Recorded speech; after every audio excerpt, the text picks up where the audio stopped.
Hey everybody, you are watching the Christiana32 and I am the Christiana. Welcome to day 18 of Vlogmas. Did I miss yesterday? Probably. Anyway, remember how I said that we're gonna have so much more time now? It was a lie. It's not quite a lie, but I'm just really tired. So,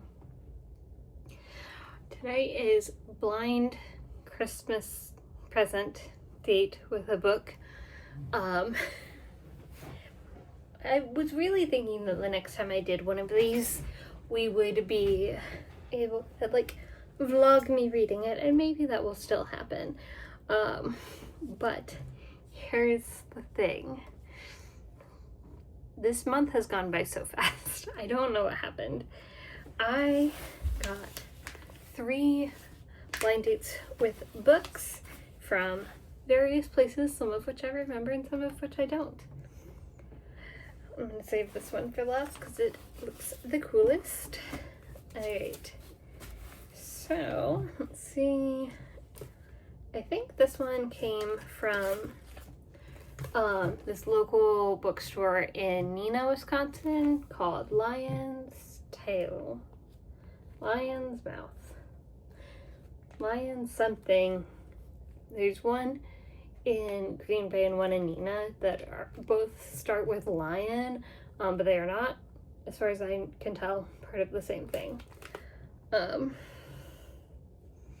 so this one is domestic fiction political, and they actually wrapped it in Christmas wrapping paper. So,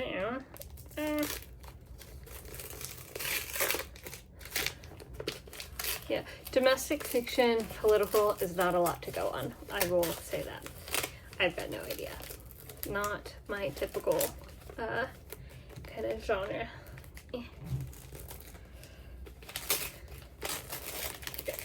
Okay. It's fine. It's not fine. Okay. Getting the feeling that maybe it's a little old-timey. Oh, they taped it to the book. Don't do that. Okay, it's fine.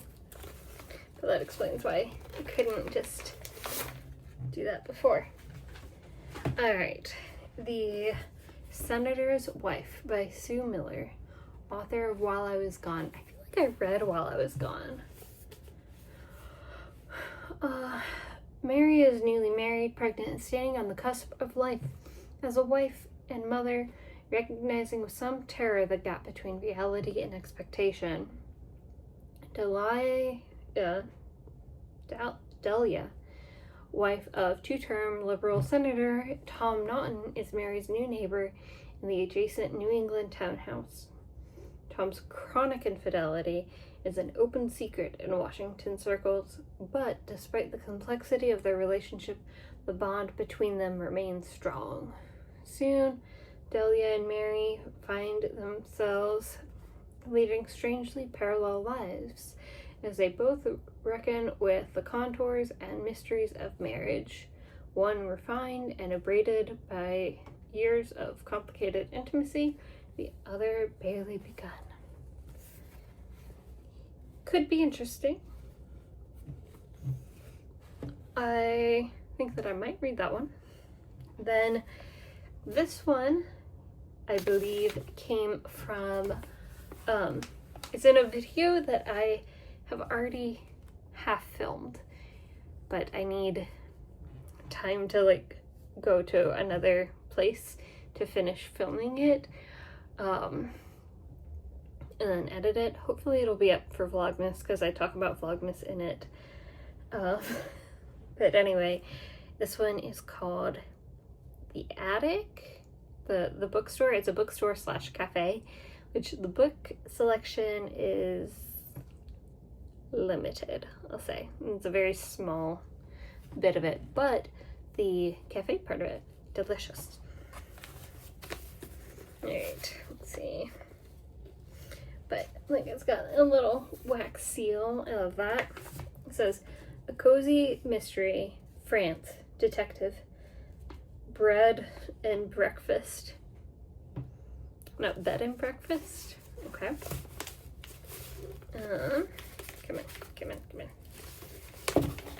What we're really witnessing is how difficult I find unwrapping presents to be.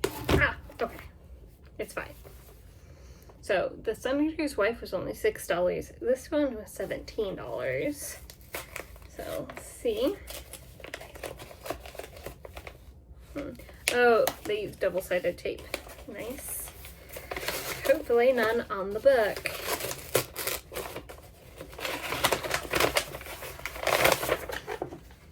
Alright.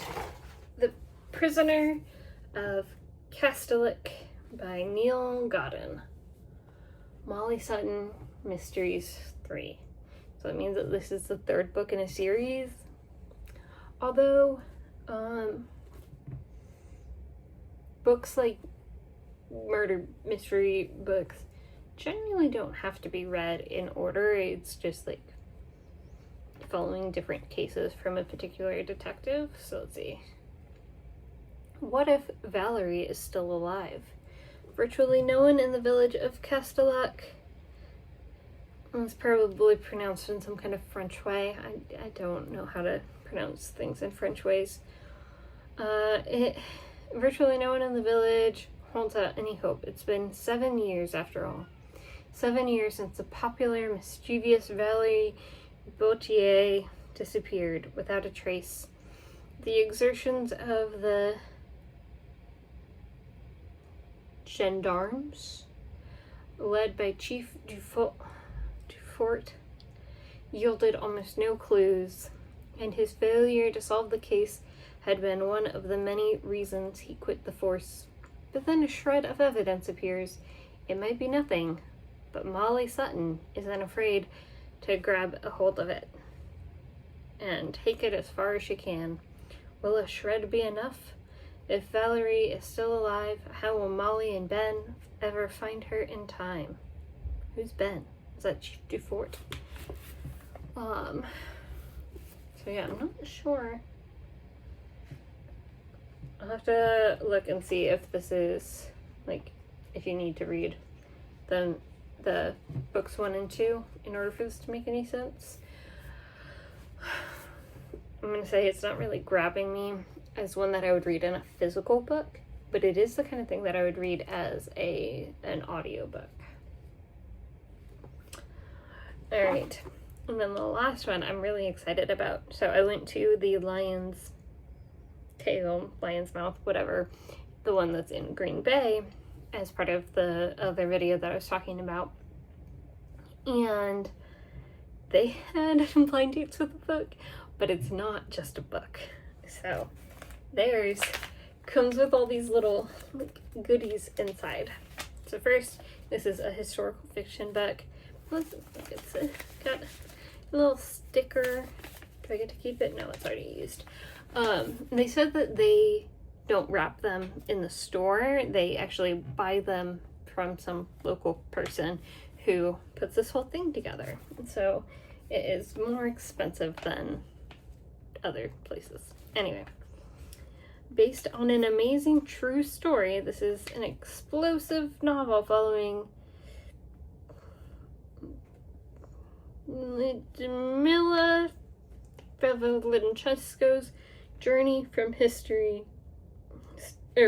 student to mother to sniper to national hero. Combat novel, wartime love story, assassination, thriller, a masterpiece. And 4.29 stars on Goodreads. That's pretty cool.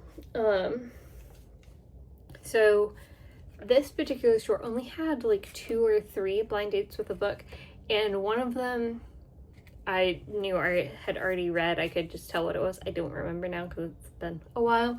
And the other one sounded less interesting. So let's see, what other goodies do we have in here? Ooh, Passion Tea, Tazo. If you've been watching, you know I prefer twinings, whatever. But I will give this a try.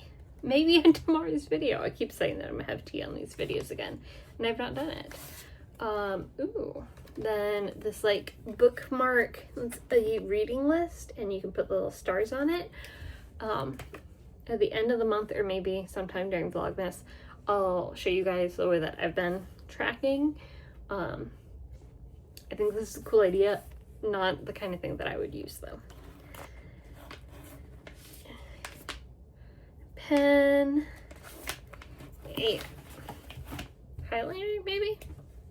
Yeah, highlighter.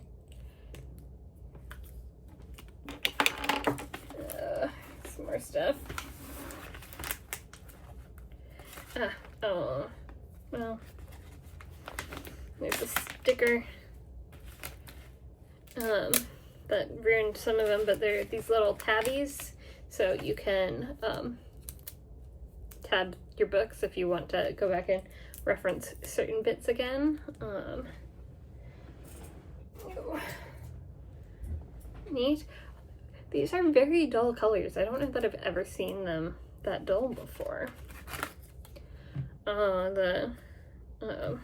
There was a sticker that had a backing, so I could have reused it, but at some point in time they became detached. But it's that little it was this one, a little cat, and says, that's what I do. I read books, I drink wine, and I know things. And then one more, a like flowery bookmark.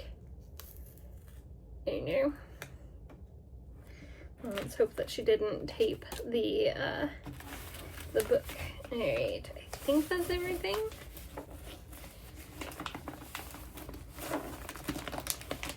Come on. But yes, this one is beautifully wrapped. I love it. Even though the book itself didn't really grab me, the description, it grabbed me more than the other one, but I had to get one because it was so cool. That's how they get you. Right.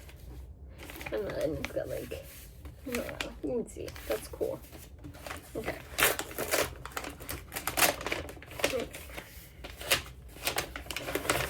Oh, okay, there are more things. Okay.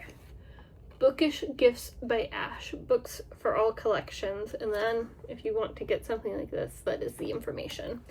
Hopefully I held that still long enough. Okay, that's it. And then, cool. The Diamond Eye. This book is thick. That's the other reason why I would not have picked this up on my own. And then I don't like when the edges are like that.